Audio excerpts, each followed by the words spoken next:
10-minute jazz lesson, episode 46.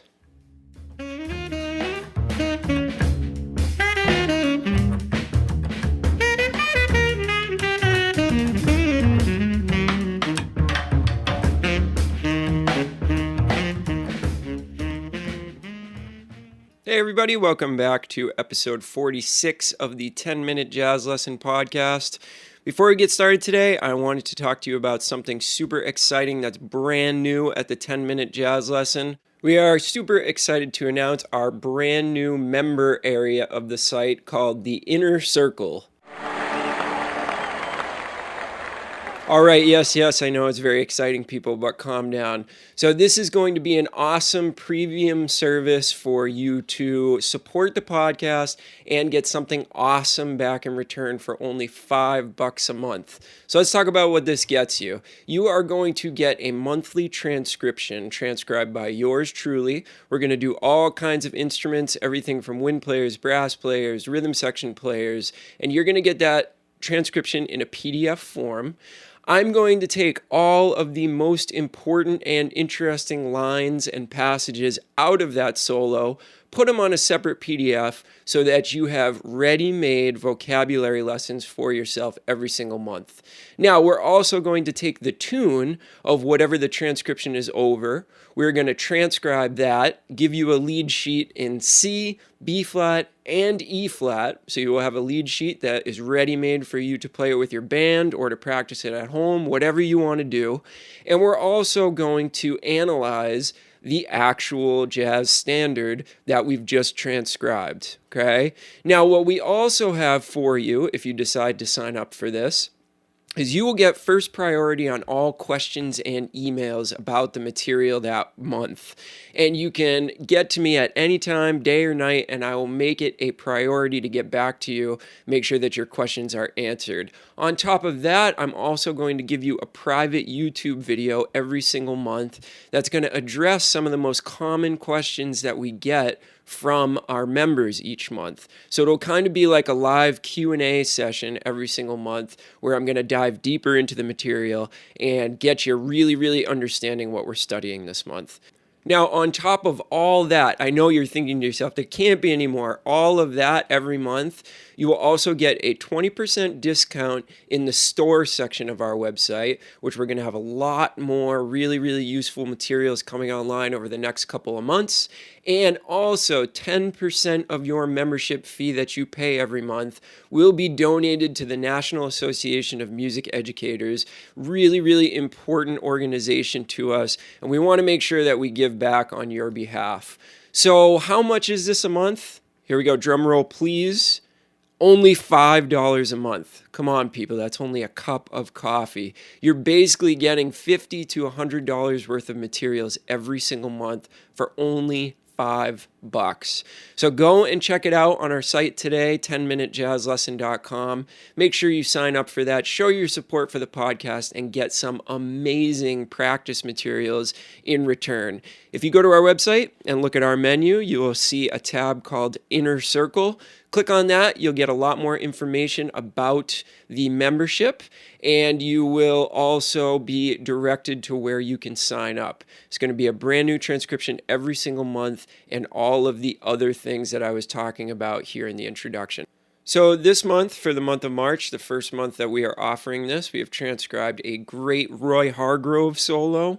And I can tell you I've already started using a bunch of the material from this transcription in my own playing. And there's a lot to dig into. I promise you that this will keep you busy for the month. So get over to our website and sign up today. Show your support for the podcast. All right, I know that was a little bit long, but I'm very excited about that, so make sure you grab your membership today. Let's get into the episode. So today is a part 2 episode, and we're going to continue talking about the minor 2-5-1 progression. Last week, if you haven't listened to the episode, we talked about the half diminished 2 chord. This week, we're really going to put it all together. So the first thing that I want to talk about and mention is that after you see a half diminished 2 chord, you will most times, now again, we don't speak in absolutes on this podcast because there's always an exception to the rule. But most of the time, you're going to find a flat 9 5 chord. all right, or sharp 9, or some kind of diminished dominant. Now, if you haven't listened to that episode, that's way, way, way back in the catalog, but find the episode on the diminished dominant chord, because that's really some knowledge that you'll have to have in order to complete the exercises for this week. So we'll see a half diminished chord, half diminished 2 chord, followed by a diminished dominant 5 chord, all right? Now, basically what we're going to focus on this week is some vocabulary that you can use to put this all together. Remember, we went over the scale and the chord tones and a couple of other exercises for the half diminished chord in last week's episode. So make sure you're caught up on that material before you start looking at the vocabulary for this week. And let's also do a really quick review of what diminished dominant means.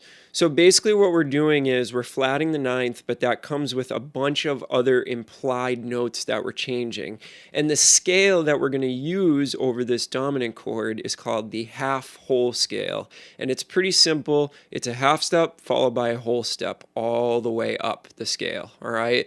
So let's check that out just to get it back into our ears and make sure that we're hearing it properly. Here's the half whole scale.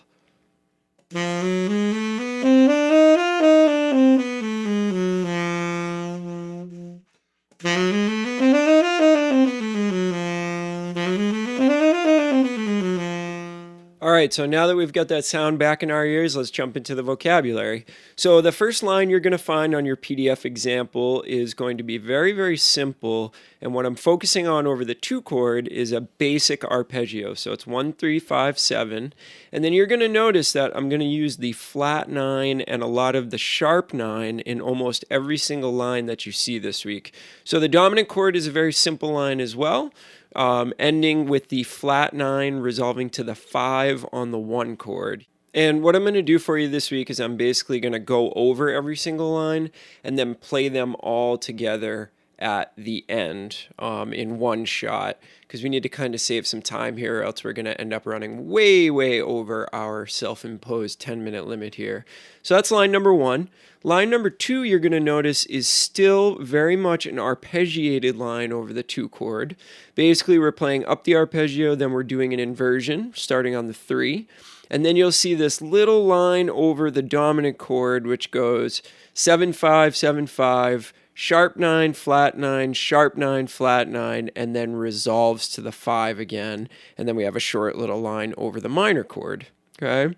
Line number 3, getting a little bit more complicated. Now, this is the first line where we're not starting on the root of the 2 chord. We're starting on the 7, actually, and we're combining the scale and the arpeggio. So we start by jumping from the 7 down to the flat 5, and then we're going to go down the scale, and then come back up to another arpeggio, going flat 5 to 3.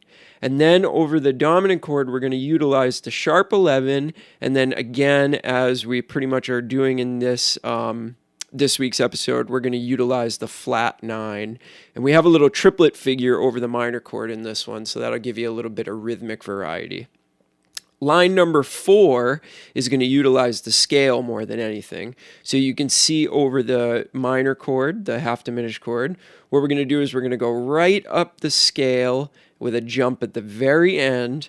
And then over the dominant chord on this one gets a little bit more complicated. We're going to actually use a triad pair.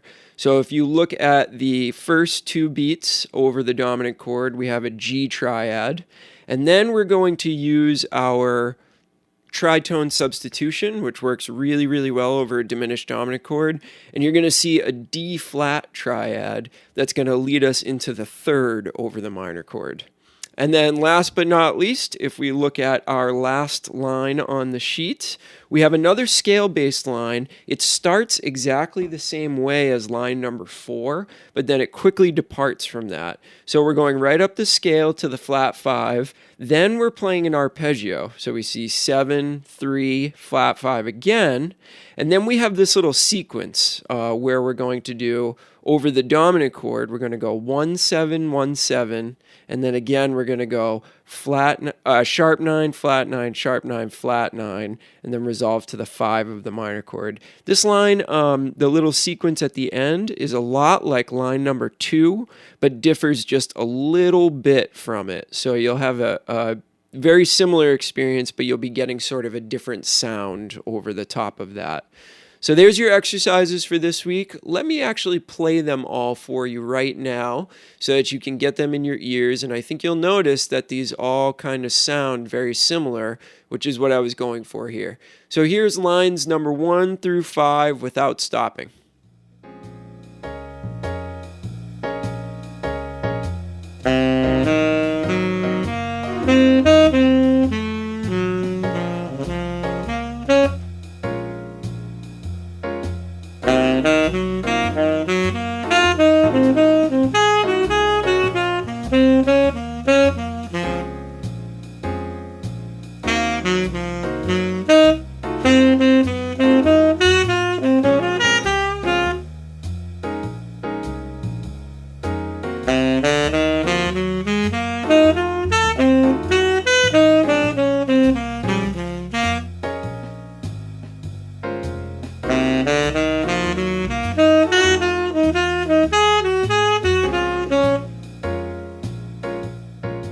So there you go. There's 5 lines for you to learn, put in all 12 keys, and really start to hear the difference between a regular 2-5-1 and a minor 2-5-1. Get that flat 9 back in your ears, and really start to be able to play these types of 2-5-1s without having to think about it that much. Now, remember that over the dominant chord material, you really don't need to see a diminished dominant chord to use some of this. So make sure that you're using some of this material over regular dominant chords as well. It'll give you that cool kind of out sound. And if you're playing with talented people, they should be able to pick up on that and actually start playing some of those flat 9s, even if it's not notated in the music. Also remember that these 5 lines are at completely different levels from each other. So if there's something that you don't understand, just wait a little while on the more complicated lines until you really start hearing it and you are playing the simple stuff well before you get into the more complicated stuff. All right, people, that does it for this week. Hope you enjoyed the episode. Remember to send your questions to 10minutejazzlesson@gmail.com, and I'll get back to you. Also, please really consider signing up for the Inner Circle. You're going to get so much stuff there that's going to make you such a better musician, and we really rely on that support to keep the podcast going. It's only $5 a month. You know, like I said, it's a good cup of coffee at Starbucks. So please consider going and signing up. I promise you won't be sorry, and it'll help to keep the podcast going. All right, everybody, we will see you next week. Hope you have a great one. Bye.